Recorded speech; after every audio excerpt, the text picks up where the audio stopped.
Beautiful. Thank you so much. Good morning. And welcome. Welcome to Unity of Buffalo. Welcome to our viewers online this morning. And welcome back. Welcome home to some of our friends that spend the winter in Florida. So let us begin with that message that we are one. I am one.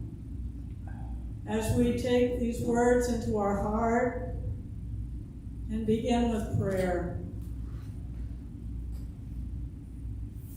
knowing the truth that indeed we are all one. We are connected at our hearts.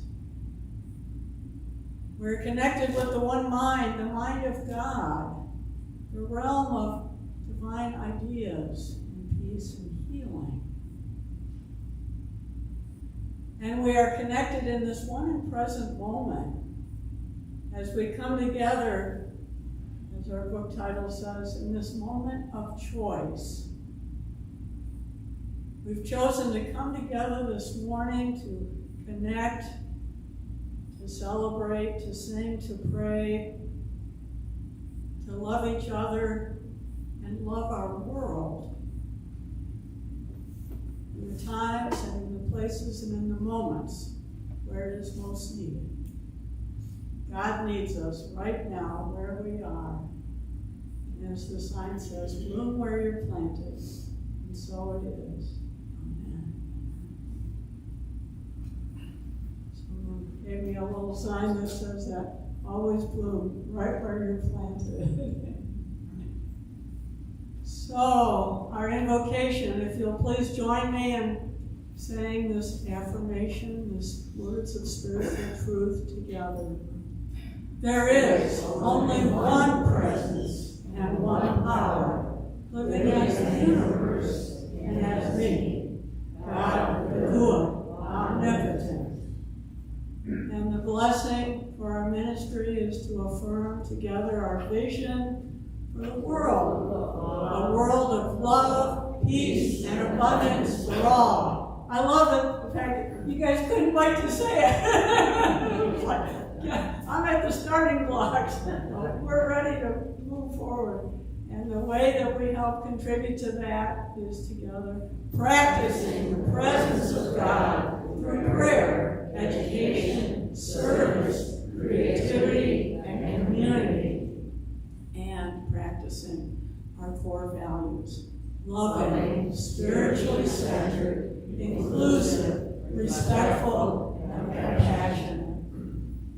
And indeed, these things are spiritual practices. And so now to share with us our daily word reading for today, none other than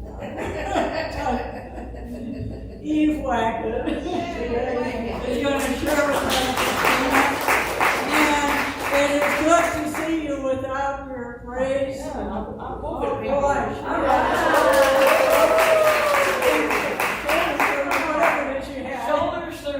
Yeah, say that 3 times. But you're doing good. So.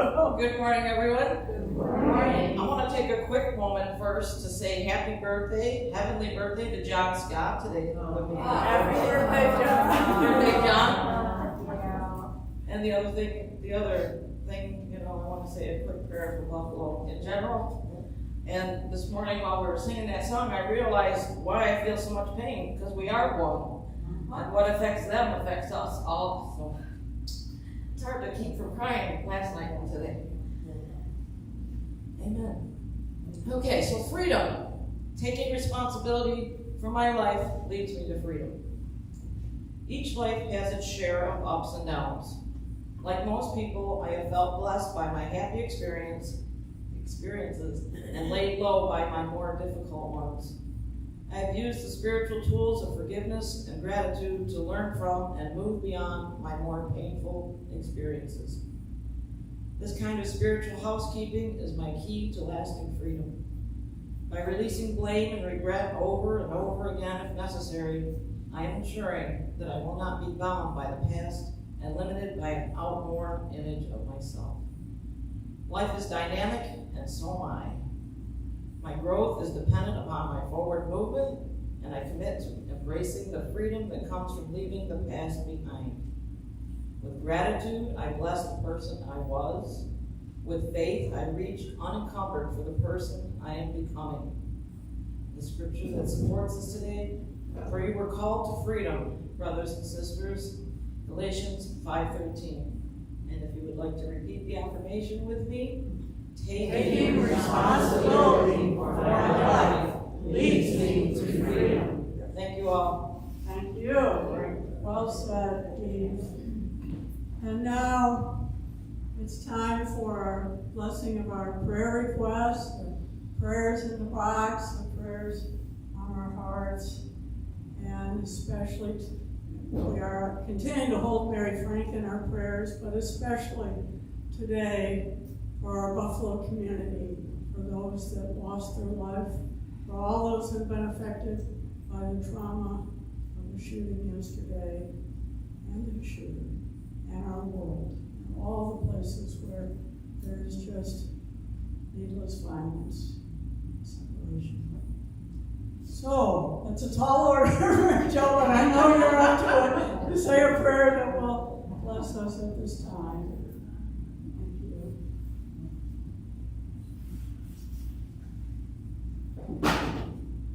Let's all close our eyes and take a deep breath, breathing in peace and exhaling stress. Put our hands over our hearts. Just a little. Thank you.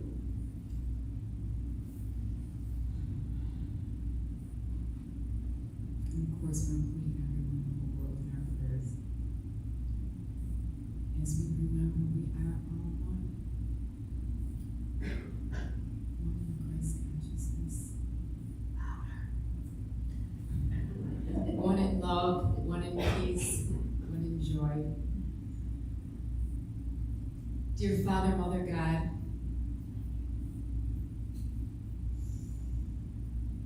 I am so grateful to be here today in this unity community, as I feel as one with all here today. As my heart opens more and more each day,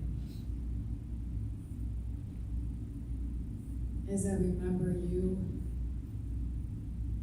and I stay present to you, and stay present to love.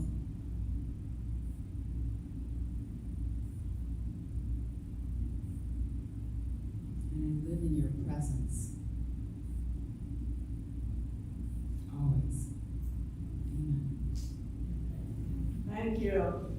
Thank you, Mary Jo, for the beautiful prayer. Okay, we need to, there's more. So, we're continuing on our series today on our moment of choice. And I just have to say that it's just stating the obvious that our world is in great need of healing. And it's the healing of historic trauma that haunts us to this day and touches every corner of our lives and our world. And it's not just ecological. To me, ecological balance is not just what we see in nature. It's the balance that we need to see in humanity. You know, this terrible tragedy that happened yesterday in Buffalo. I've had friends from around the country that have been texting me, "Are you okay? I saw the news about Buffalo." And so I want to say a few words about trauma. Trauma goes deep. Trauma touches us all. Trauma is individual.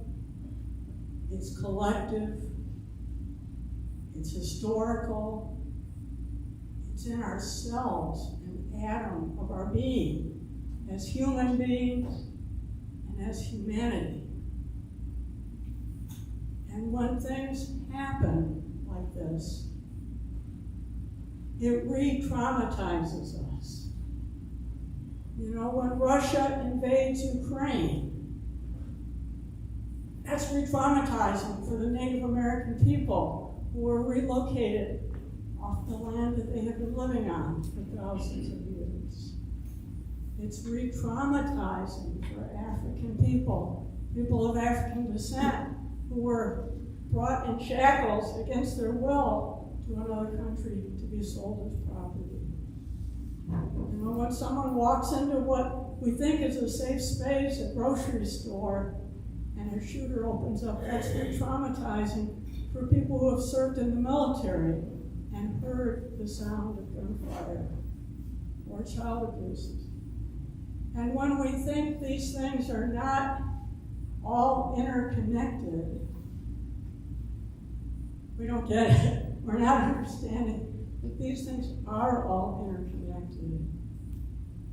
And what I've been learning over the years is that maybe I didn't personally cause a lot of these things, but it is my responsibility to help heal the world, to help dismantle racism, to help restore ecological balance in nature and in humanity. And so I didn't come today with a checklist of things that you can all do to recycle and take care of the earth. I think a lot of us are doing those things, or we can find them any other place.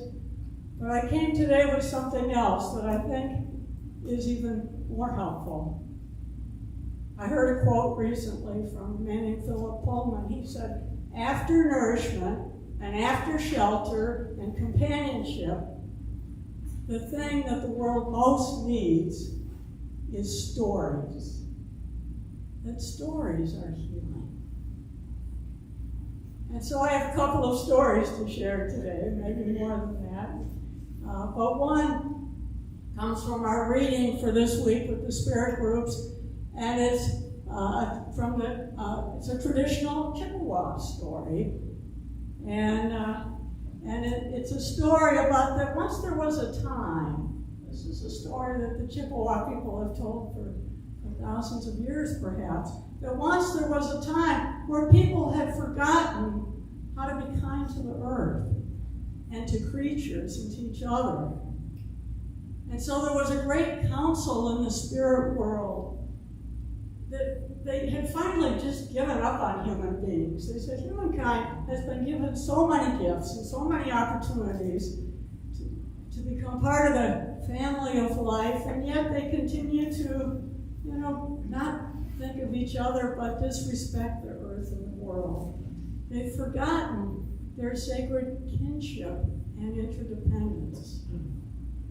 And so the council in the sky concluded that next day, all human species should be eliminated. But the great eagle heard these words on the night winds. And the great eagle had flown over the earth and all the villages. And she heard people's hearts. She heard the promise that many people were being kind to each other and were doing the most loving thing and were seeking to lift up humanity. And so she came to the council and she said, "I have heard the prayers and I've seen the hearts of those on earth who seek to live in balance and with respect. And I know that there are those who carry that love in the world. So I beg for your mercy to help the relationship with all creation grow." And so it was decided by the great council in the spirit world that as long as just one good person remained in humanity, then humanity would still have a place in the circle of life. And so it was decided, as long as there was one good person doing the right thing, being kind, being respectful, that we would live on. And so when I heard that story, I loved it. And then this week, I'm teaching a new member class, and one of our new member prospective new members that wanted to learn about unity asked me, well, what is God's grace? How does unity understand or interpret the meaning of grace? You know, the Catholics talk about it, everybody else talks about it. And I thought, oh man, that's a great question. that guy gets an extra brownie point. You know, asking questions is a really good way to learn. So I thought, well, to me, this is a story of God's grace in the world. As long as one good person is still, helping humanity, the world will continue. So Eric Butterworth, one of our great unity writers and authors and ministers, he says that grace is simply an example or an explanation for the wonderful facet of the activity of God in you. That it's not something we have to work for or earn, it just simply is. It's an assurance for the explanation of why things are never quite as hopeless as they seem, that we never quite reap all the harvest from errors or mistakes or wrongdoings, and it's why we always receive a little more good than we sow. So it's to say, one person, and each one of us is just one good person, that whatever good that we do, another way of saying that is God's grace means that the universe comes rushing in to help us, to say, okay, it's like the eagle's wings, the eagle on the winds of whatever, the eagle's wings. Every good act, every good thought, our thoughts are perfect, that's the saving grace. And so, in the reading this week, there was one concept that just really kind of caught me. A lot of things, of course, but evolutionary wisdom. This idea, there was a chapter the guy wrote about evolution. I never thought about putting those two words together. I thought, oh, I love that. So what is it? What is evolutionary wisdom? And, maybe it's our evolving ideas of things. I tried to kind of answer it for myself. Ancient wisdom, new thought. That's how I think of unity and our new thought movement. Maybe it's what Jesus meant when he said, I haven't come to abolish the law. I have come not to abolish, but to fulfill it. Meaning that he meant to take, the writings of the Jewish people for many years and give new meaning to, when they said, well, of all these rules and everything, what's most important of all the commandments? He said, I came to help us go deeper with our understanding. There's just two commandments. If you get these right, the rest takes care of itself. Love yourself and love your neighbor as yourself. Love God and love your neighbor as yourself. So maybe that's evolutionary wisdom. So I'd like to also suggest that maybe evolutionary wisdom could be some what-if statements. If you're willing to follow my thinking here, what if everything we need to know for evolutionary wisdom is already present? What if it's already inside us? What if it's already available to us, everything we need to know? And that is what we believe in unity, that the realm of divine mind, all the wisdom, all the knowledge, all the understanding is in the mind of God, and we have access to that. And then what if everything we need to know for our evolutionary wisdom are like messages hiding in plain sight? That it's just we need to learn how to be open to find it. And then, what if it means we need to develop a new mindset? I learned a new word this week. Whenever I learn something new, I kind of want to share it. I learned this word called pronoia. You heard of that?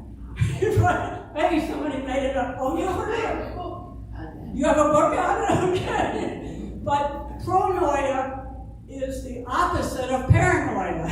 Pronoia means that we believe that everything is conspiring for our good, rather than being paranoid that everything's against me. Pronoia is believing, what if everything is conspiring for our good? So I don't know, this idea about messages hiding in plain sight. And what if everything is for our good?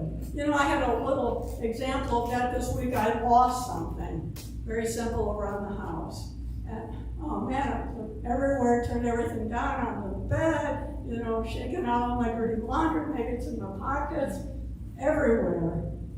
And I know I see Richard. No, but, it turned out the little object, it's a little case, was stuck in the back of a chair. The living room chair was stuck, it got pushed back in the crevice of the seat. So what if evolutionary wisdom is hiding in plain sight, and we just need to learn to see it? And so then I thought about, well, okay, so that's where does it come from? How do we access it? Well, if it's there, I want it, And for me, my answer to the question, I've said this before, I think in unity, wisdom, how do we access wisdom? How do we know what is true? And actually, I could ask you, how do you know what's true and what's not true? How do we discern truth? And meditate, yeah. Gut feeling. Your gut feeling. So, Charles Fillmore said, I'm going to headquarters. I'm going to go right to the source, or your gut, something you feel. So, usually we say, well, spiritual wisdom, something I learned in church or studying sacred scripture, but experience and reflection to me are, what do we just know from our own life experience? Well, this works, and we learn a lot of things that don't work by life experience too. And reflection is going directly to God, having an experience in meditation, in nature, or something. And our book offers, some sources of evolutionary wisdom too. And these are all good too, that the indigenous cultures all have stories and wisdom. In the video, Greg Braden tells about this Hopi prophecy, and being able to understand and read drawings on the walls of the caves where the ancient people lived for thousands of years out west, and how it shows, one of them shows two paths. One path of civilization that is focused on greed and material consumption and selfishness, and that has one outcome, and another path where people choose cooperation and kindness and love and stewardship, and that has a very different outcome.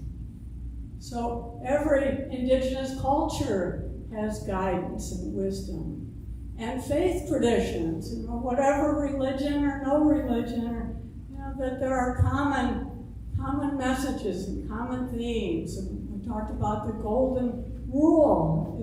There's a poster downstairs in our small room that shows how every, I won't say organized religion, but they are somewhat organized.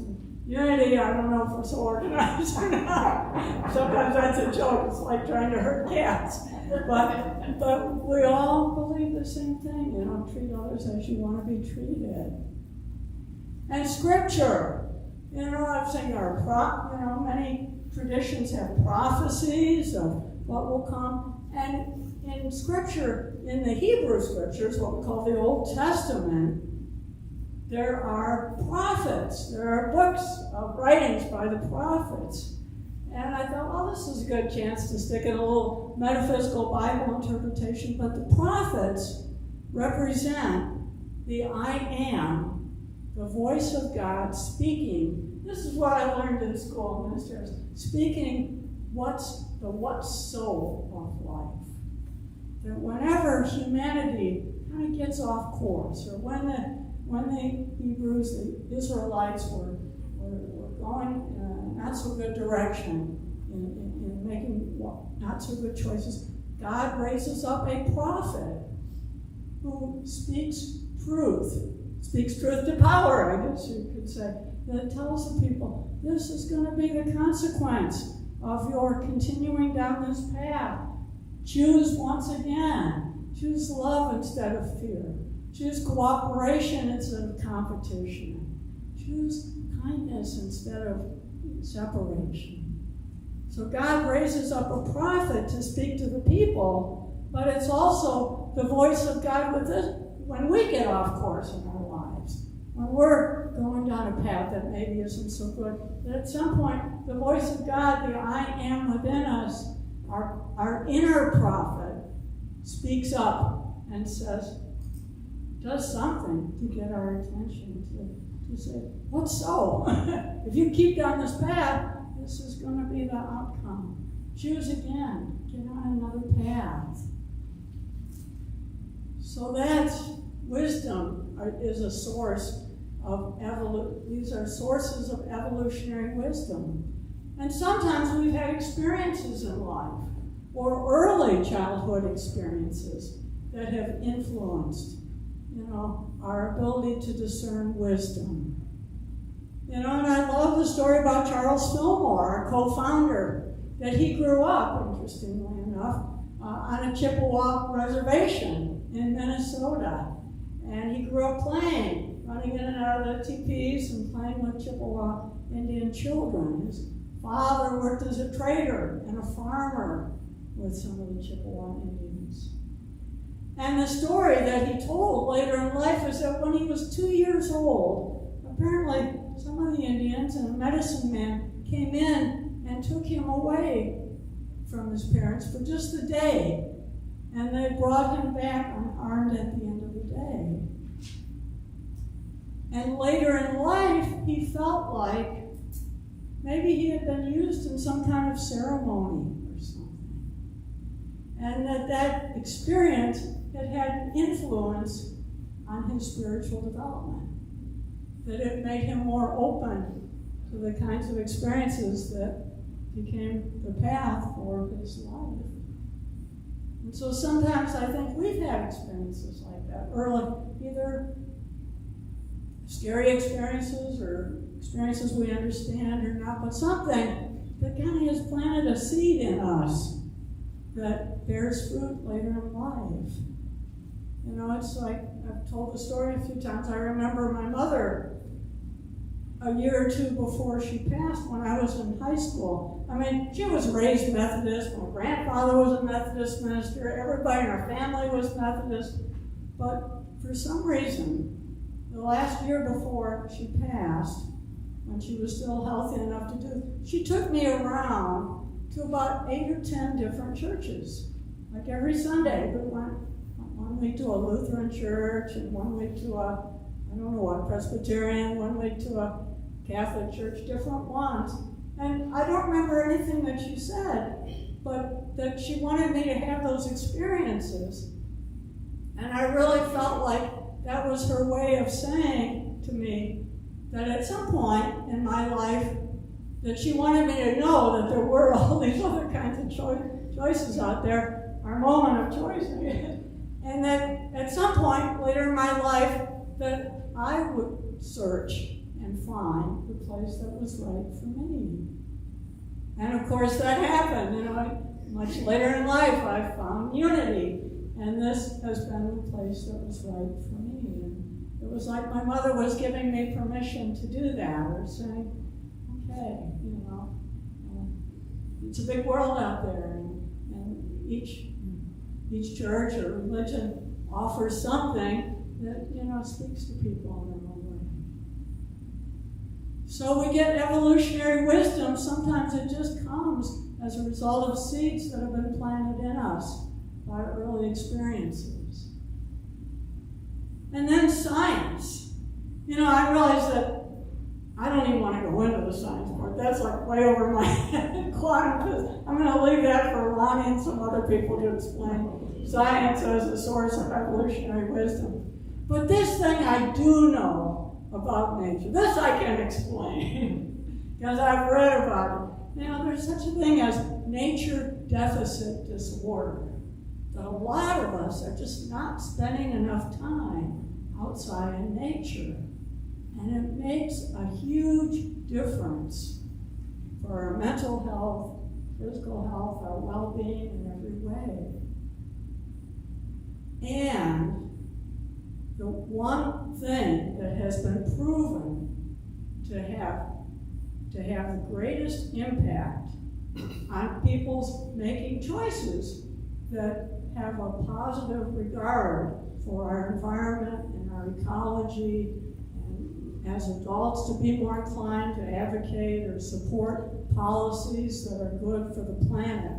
The thing that has the greatest influence on people being willing to do those things as adults and develop environmental practices is what? Just plain spending time in nature. As a child, maybe having had, positive experiences in nature, had a parent or an adult who spent time with you out in nature, having had experiences that were really memorable. There's an article that was written by a guy about he tells a story about growing up playing by a ditch, about how much fun and how many games they played, and he just can close his eyes in a moment and be back to that place in nature where he grew up and played, and as a result, his life has been dedicated to helping the planet be more environmentally cared for.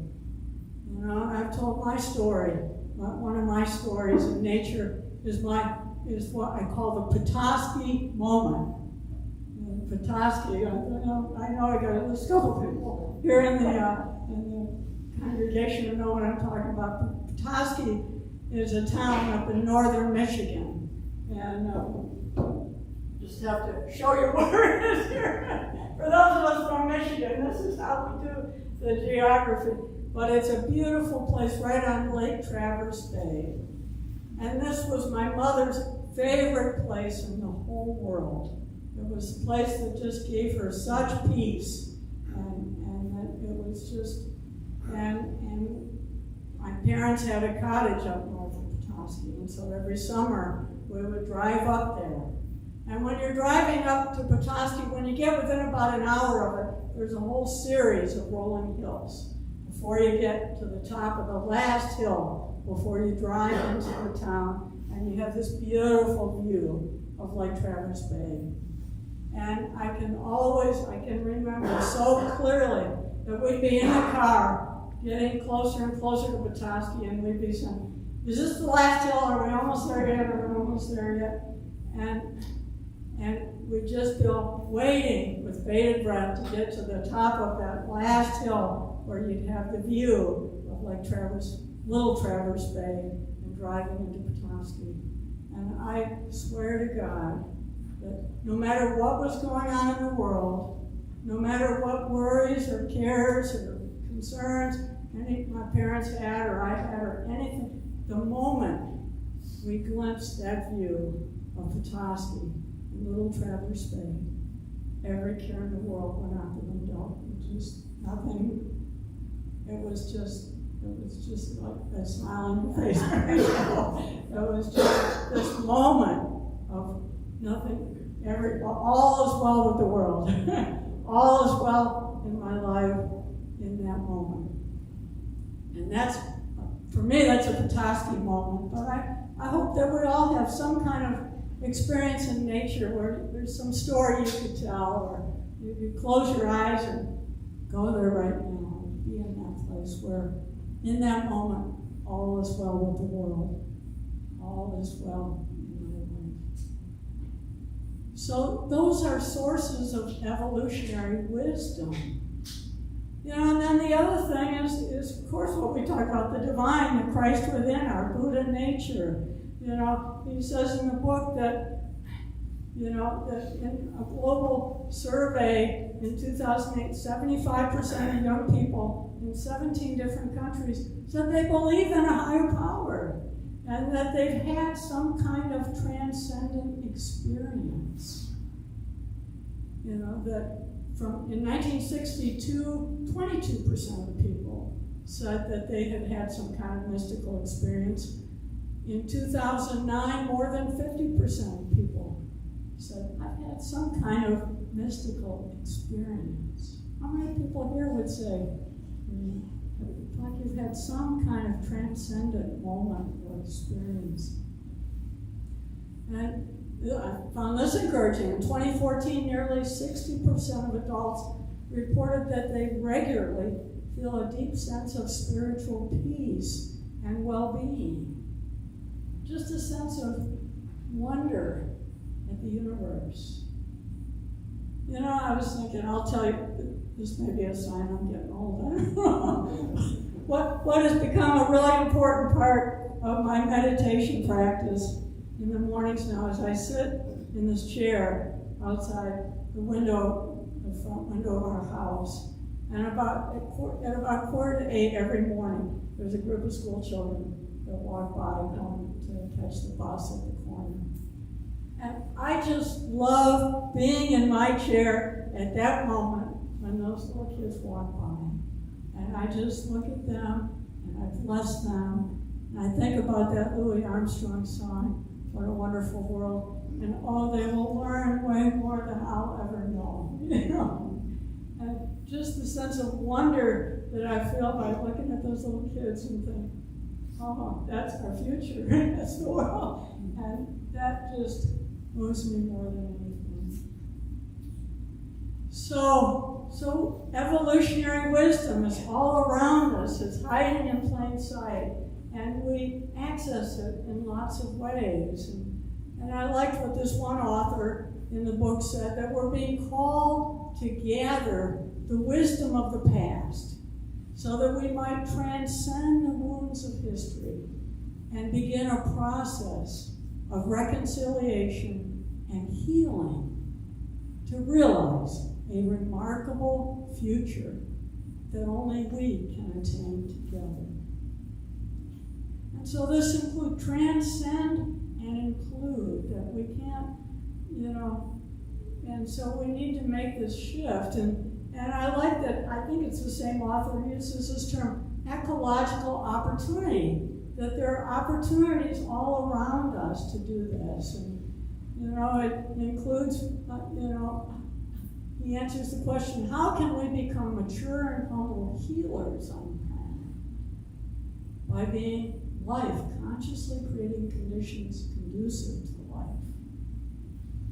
And so it looks like a lot of things, you know, it looks like taking our focus off the symptoms, going to the causes, you know, going from competition to cooperation, from what he calls a death economy that is just about competition to a life economy that makes a world better for everybody. But I had a really powerful example of this yesterday, actually, of going much deeper for healing. And I participated in an online workshop about writing through the Kripalu Center. And it was about people writing, and the title of the workshop was You Have a Story to Tell. And the workshops, the woman who was leading the workshop was talking. She'd written a book that became a movie, and probably some of you have seen it. It's called Wild by Cheryl Strayed. But she talked about how she learned to bear something that was unbearable, the loss of her mother. And in her seeking to heal her relationship with her mother, she hiked 1,100 miles up the Pacific coast with a backpack that was like 50 pounds or more that she could just barely get up on her back and carry this backpack. But she said that, you know, it was like the backpack, the weight of the backpack was like the weight of the sorrow that she was feeling about her mother's loss. It was something that she thought she couldn't bear, but that she had to learn to carry that weight. And in her healing, she said she came to realize that I think I can't live without my mother, and yet I'm going to, and I have to. And now she teaches these writing workshops that give people the space to share their own stories. And it was just so powerful to have people stand up and just share what they had written in 10 minutes, during the journaling exercises. But that sharing our stories, to me, Brene Brown says we need to share our stories with those who have earned the right to hear your story. So it doesn't mean you just share it indiscriminately and where it's not safe, but when you find the safe places to share it, then healing happens. And so all this, I feel like all these things relate to each other. Everything overlaps. Ecological opportunity means we need to let go of some stuff, hospice the old, and give birth to new ideas. We need to reconnect, embody, spend time in nature. We need to be in service of the Earth's healing and regeneration. And that's what our daily word says, that to get freedom, take responsibility for my life leads to freedom. Spiritual housekeeping. It means we wake up, grow up, clean up. We need to take responsibility and show up. We need to release blame and regret. Bless what is past, but embrace what is becoming. And so I want to leave you with one more story. And it points to the universality of all stories, of all faith traditions. And this is one of my favorite stories from the Jewish tradition. And it dates back to the time of the prophets, to the prophet Isaiah. And it's a legend about the Lamed people. In this story, God tells us that he will allow the world to continue as long as at any given time there are a minimum of 36 good people in the human race. People who are capable of responding to the suffering that is part of the human condition. As long as there are at least 36 people called the Lamedvavs, then the world will be allowed to continue. But if ever at some point there are less than 36 alive, then the world will come to an end. And so this story is being told by an Orthodox rabbi to his granddaughter. And so she listens to the story and she says, Grandpa, do we know who these people are? Who are the Lamedvavs?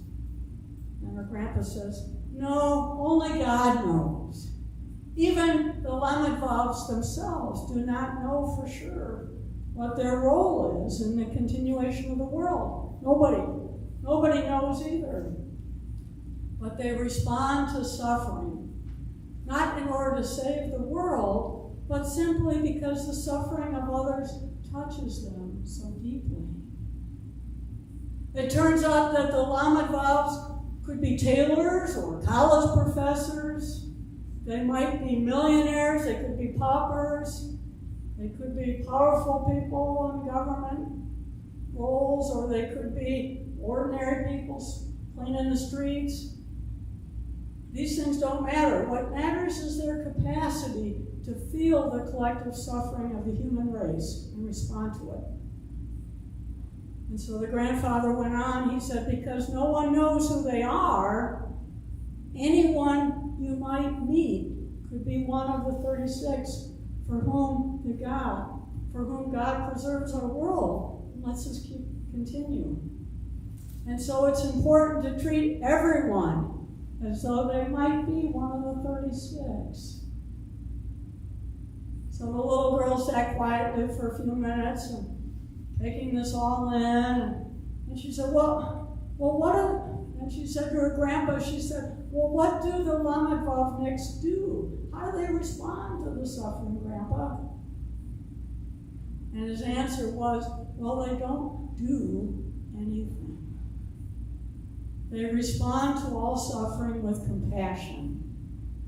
Without compassion, the world cannot continue. It is our compassion that blesses and sustains the world. And so I think that evolutionary wisdom is that same wisdom within us that the Lama Vovniks express as compassion. It is that wisdom, that compassion that guides us in times like this to respond with compassion. At times like this, when we're being asked to bear the suffering of the world, when we think we can't, but we still have to pick up that heavy backpack and keep going, to restore the ecological balance, not just in nature, but in humanity. And so I wanted to close with these affirmations from our daily word, and we can say them together. With faith, I reach unencumbered for the person I am becoming. With faith, we reach unencumbered for the world that we are becoming. So now, we'll take this into our time of prayer and meditation, and Ahnandhi is going to lead us in singing these thoughts be our prayers. Oh, we're doing blessing as well. No, that was last week. Oh, well, we can I'm sure it's Michael's. Or do you want to do? Our thoughts and prayers is pretty it's- straightforward. She's Okay, got it. we'll just do it. Oh, She's there we got go. We got it. Okay.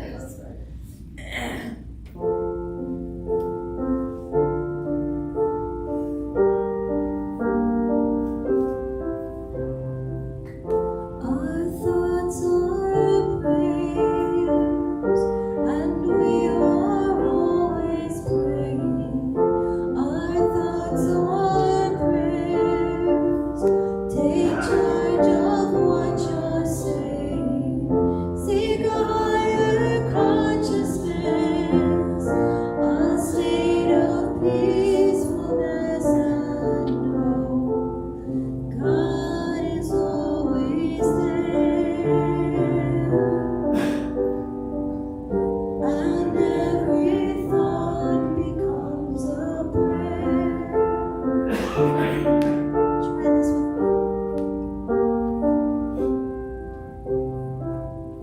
Our thoughts are prayers, and we are always praying. Our thoughts are prayers. Take charge of what you're saying. Seek a higher consciousness, a state of peacefulness, and know God is always there. And every thought becomes a prayer.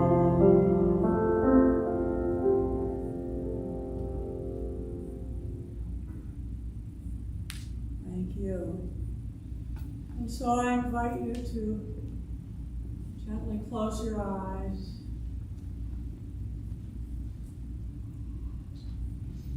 And take a few deep breaths. As we breathe into our oneness. I am one. We are one. And together, we are creating a world that is safe for people to share their stories and experience healing and peace and reconciliation. And so we know that there is a great evolutionary wisdom available to us within us, around us. And as we draw upon that wisdom, we are guided to respond with compassion to all that is, to our world,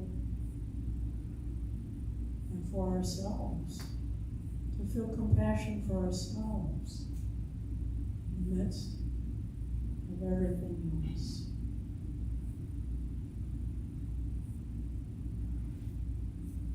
So let us take a few moments now to just rest in the silence, to be gentle with ourselves.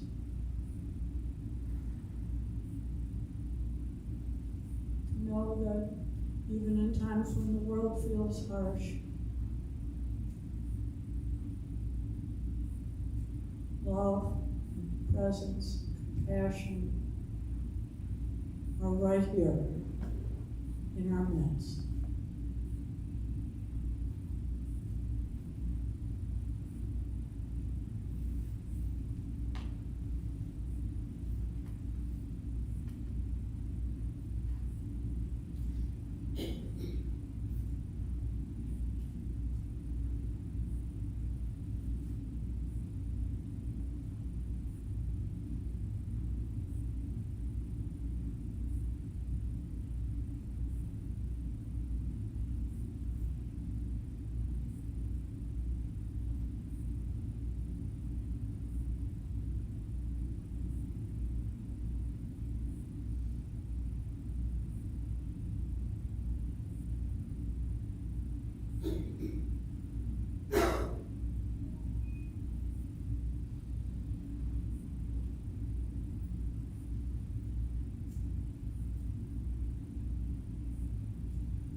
And I invite you for a moment to travel in your mind to a place in nature where you have felt peace, awe, wonder, and moved by the presence of nature. A place that you can just close your eyes and be there in a moment. Perhaps you see the colors or feel the wind, hear the sound of the birds.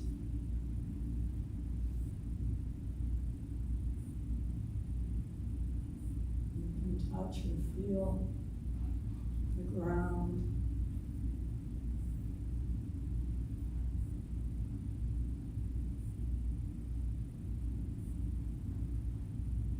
And as you are sitting in that spot in nature, what I call the sit spot, let's remember this wisdom from the Celtic tradition. They believe that everything is connected to everything else. Everything is alive. Everything is conscious, looking back at you. The trees, the water, the clouds. and everything is cheering for us to wake up.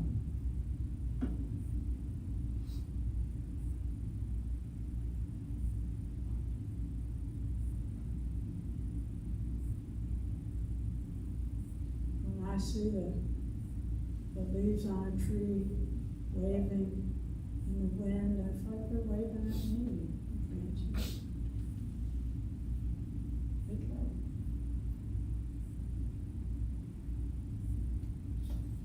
And so let us take a deep breath together, a couple of deep breaths.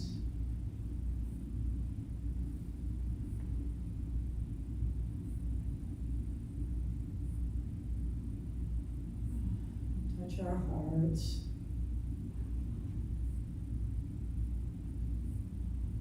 Just affirm that in this moment, in this day, all is well. And we have all that we need to feel peace and be compassionate. Be compassionate.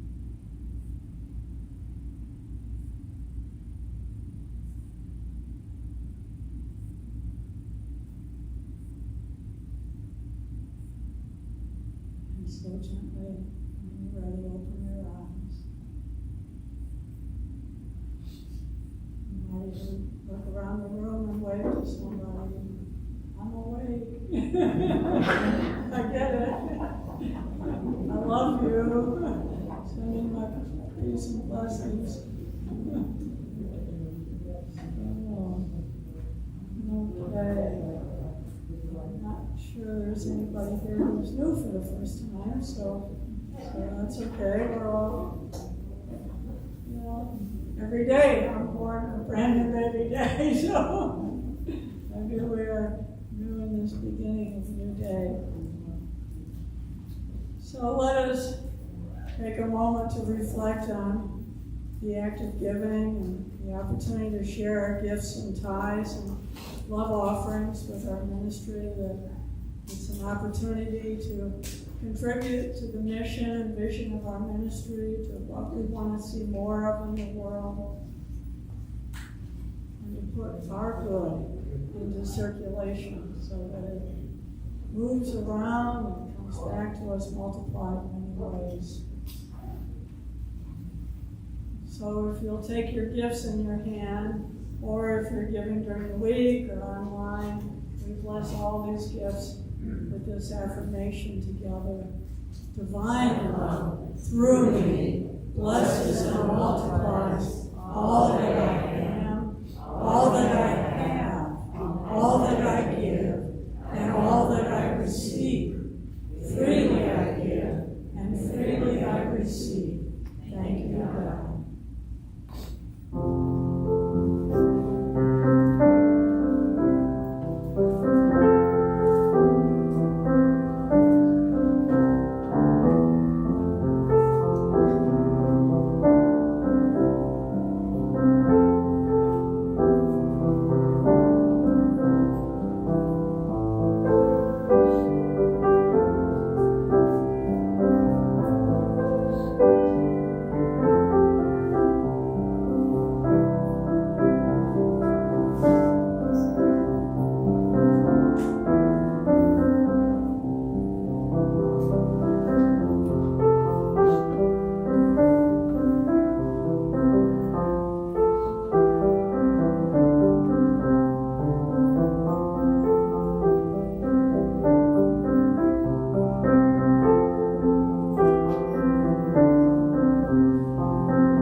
Please join me in adding some energy and enthusiasm to these gifts as we say together, we bless these gifts and see them pressed down, shaken together, heaped up, and running over, return to every giver. Thank you, God. Amen.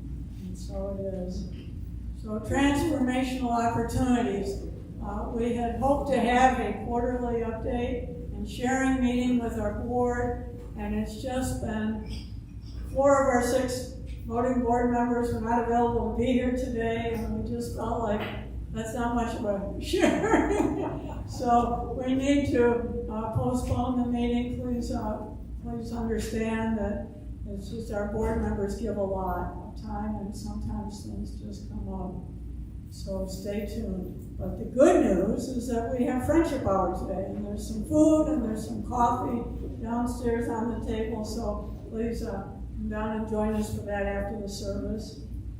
Next Sunday will be the opening reception for this Unity Gallery Art Show, and wow, it's really beautiful. And a lot of different artists are involved. And thank you, Judy. You want to say a word? Or? May I just say that everyone is invited to come upstairs, even though it's friendship hour. Yeah. When this group was here last time, they prepared a very lovely buffet, but nobody came upstairs because they were all downstairs enjoying that preparation. So they didn't plan on bringing food this time, but please come up and meet the artists. There's some wonderful work represented here, and it'd be nice to share. Thank you. Okay, good. We will do that. And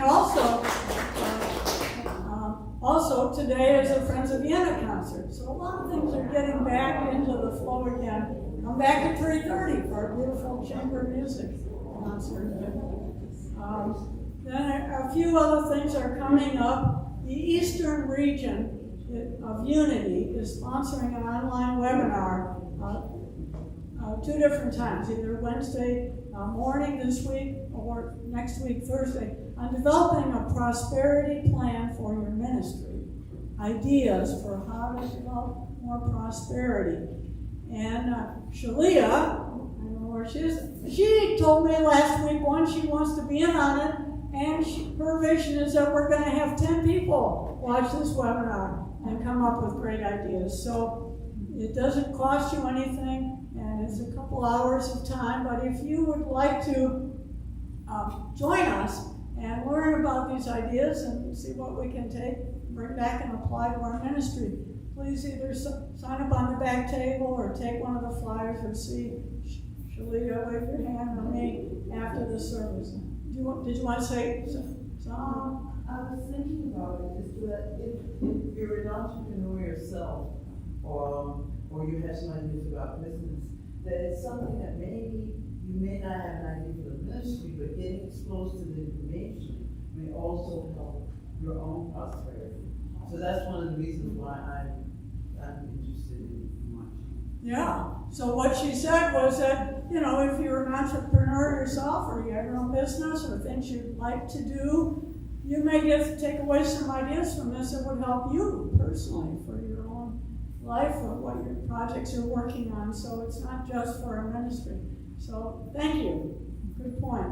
And also, coming up in June is the Unity Worldwide Ministries People's Convention in Kansas City.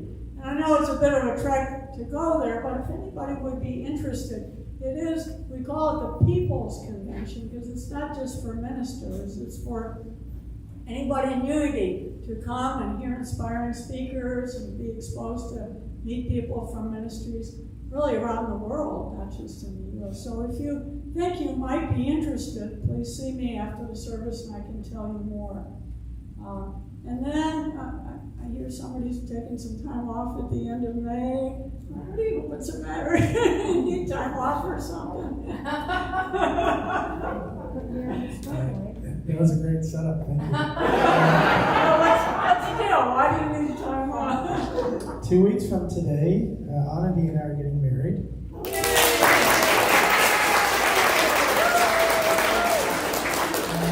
I'm really grateful to Unity because if it wasn't for Unity, I don't know if I would have met Ahnandhi. So thanks to all of you. So yeah, we're going to be off next Sunday, and then the following week we're going to be at a yoga retreat. But we'll have the music covered. I think Joe is available. So. Joe Brown covered. Good. So, and when you get back on June 12th, Sunday, June 12th, we'll have a little celebration for you after the service. So